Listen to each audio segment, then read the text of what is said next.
Assalamualaikum warahmatullahi wabarakatuh. Balik lagi di HMP Channel.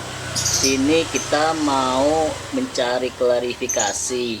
Ada beberapa opini dari media koran setempat di wilayah Pangkal Pinang mengatakan ini ada klaster terbaru di lomba burung perkicau dan satu pasiennya itu ada di Desa Bencah. Karena di situ disebutkan sendiri, kita melihat di koran harian Bangkapos, ini diduga penyebaran virus ini terjadi gara-gara seorang warga yang terpapar corona usai mengikuti kontes burung berkicau di Pangkal Pinang. Ini di Bangkapos 2-3 jam yang lalu ini saya lihat ini. Judulnya pun darurat begini nasib warga Desa Bencah setelah dilanda COVID-19.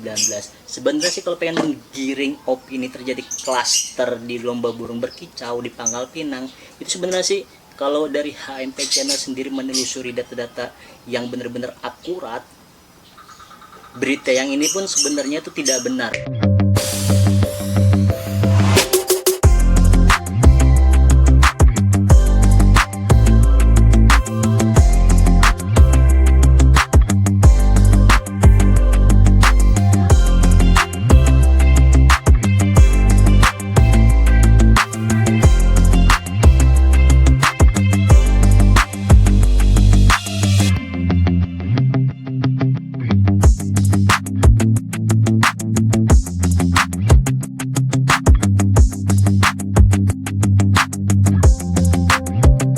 Karena apa? Di Pangkal Pinang itu selama 2 bulan terakhir itu sudah tidak ada lomba. Lomba terakhir itu hanya ada di 6 Desember di Pasar Modern. Itu pada saat lomba Sahabat Mahakarya Cup 1, dan itu pun dibubarkan Satgas Gugus Tugas Pangkal Pinang karena perwakilan dari pihak aparat atau yang berwenang.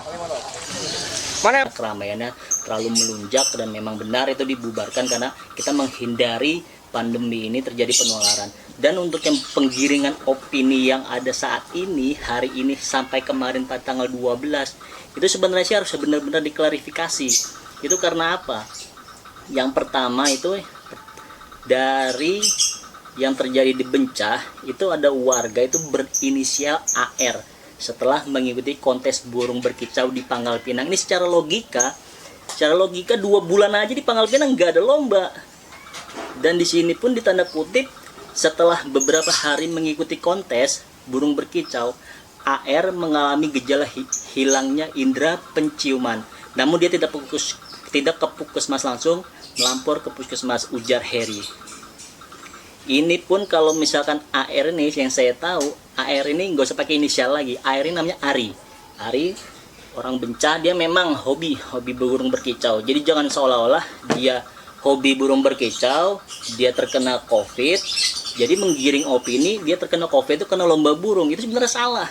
Nggak boleh opini seperti itu. Karena apa? Menggiring opini seperti itu berefek pada nanti ke toko-toko burung di Pangkal Pinang. Jangan hanya di Pangkal Pinang saja, di seluruh Babel dan Indonesia. Karena apa? Karena dengan berita yang diberitakan menggiring opini klaster yang terjadi di lomba burung, itu berefek nanti toko-toko burung minim pendapatan, bisa tutup, bisa violet. Yang didampakkan apa? Para pencari kroto, peternak jangkrik, dan seperti pengrajin sangkar, pengrajin dan lain sebagainya, produksi pakan burung, itu nanti bisa berefek, wah saya nggak mau lah membeli burung ke toko ini, toko A, toko B. Takutnya apa?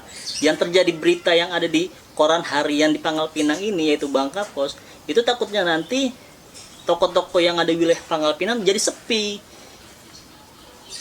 Jadi sebenarnya sih kalau pengen nantinya menerbitkan sesuatu menggiring opini ke komunitas, karena apa? Saya pribadi pun kicau mania, dan selain itu juga memang saya sering mencari-cari konten di tempat-tempat lomba burung berkicau. Dan bukan hanya itu, kemarin pun juga saya akui kita kemarin sempat terpapar juga itu selama 6 hari. Dan yang terjadi di inisial AR yang ada di pemberitaan koran saat ini, itu sebelumnya itu dia pada tanggal 10 kemarin dia sharing sama saya loh. Sharingnya apa? Dia pertama kan nanyakan assalamualaikum, saya jawab waalaikumsalam.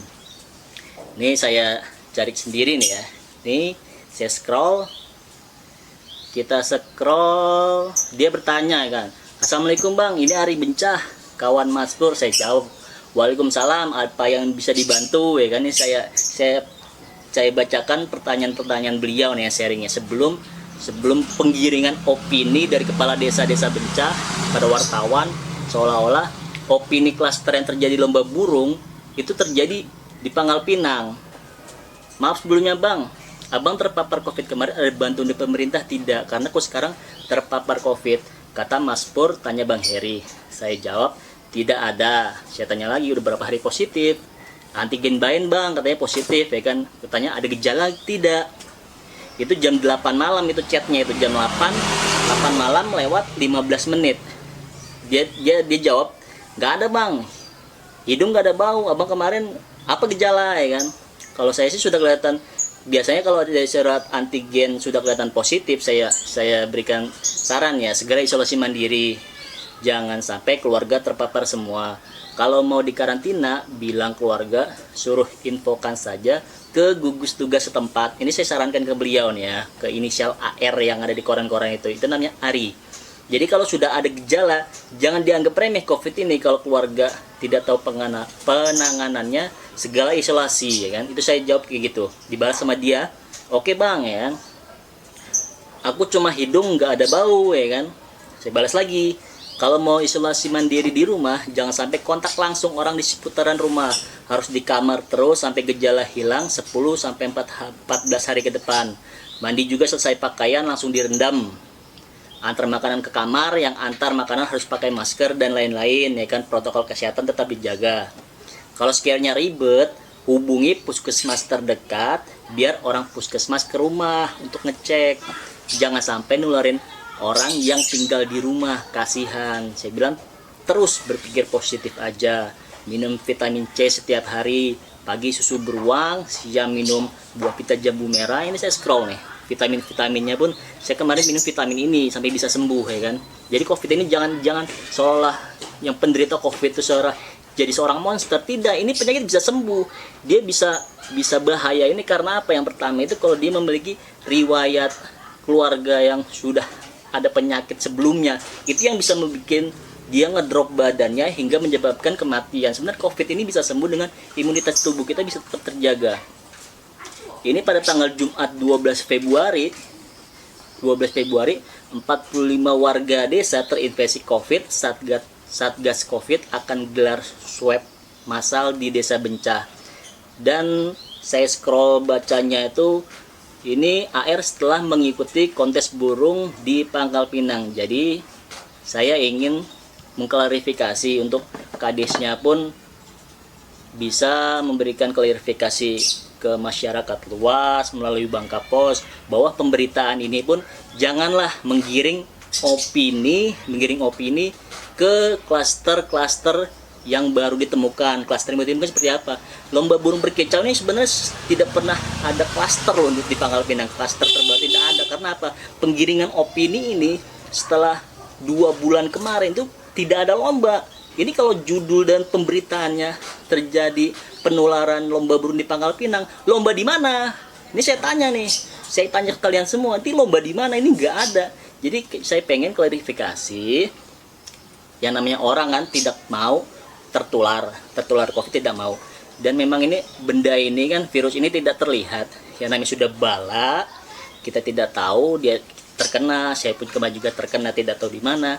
Ini memang bisa sembuh. Dan saya ingin sih klarifikasinya dari media-media yang ada di Pangkal Pinang, janganlah menggiring opini ke lomba burung berkicau, karena itu efeknya sangat mengkhawatirkan untuk para pedagang, untuk para pengrajin sangkar, dan para pencari kroto, peternak jangkrik dan peternak burung. Itu jangan sampai penjualan mereka sepi di tengah pandemi ini.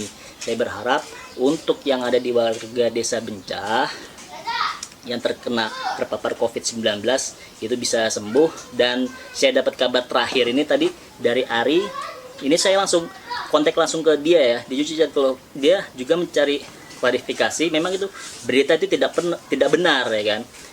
Tanggal 8 itu dia tuh memang hasil tesnya positif antigen ya kan. Jadi tanggal 10 yang saya tanyakan semalam pada tanggal kemarin malam tuh jam 8 malam, itu tanggal 10 itu memang belum ada wartawan yang tahu selain saya mencari konten ya kan. Karena dia tes pertama karena dia memang tes pertama di Bencah, jadi seolah-olah dia yang dituduh karena dia itu memang orangnya mobile, orangnya gampang bergaul. Jadi orang anggap dia itu dapat dari kontes. Jadi seperti itu. Jadi jangan takut untuk yang warga-warga atau masyarakat setempat, untuk yang penghobi burung berkicau. Jadi itu pemberitaan yang terjadi saat ini tuh klasternya itu bukan terjadi di lomba burung berkicau di Pangkal Pinang. Dan saya tekanin lagi, selama 2 bulan kebelakangan kemarin tuh Pangkal Pinang tidak ada lomba burung dari Desember, 6 Desember bisa dicek. Terakhir 6 Desember itu lomba burung berkicau di Pasar Modern dibubarkan. Sekian dan terima kasih. Tetap selalu jaga protokol kesehatan, memakai masker, jaga jarak, dan rajin mencuci tangan. Sekian dan terima kasih. Wassalamualaikum warahmatullahi wabarakatuh. Standby terus di HMP Channel. HMP Channel informatif, independen, dan terpercaya. Terima kasih. Sampai jumpa di lain kesempatan. Wassalam.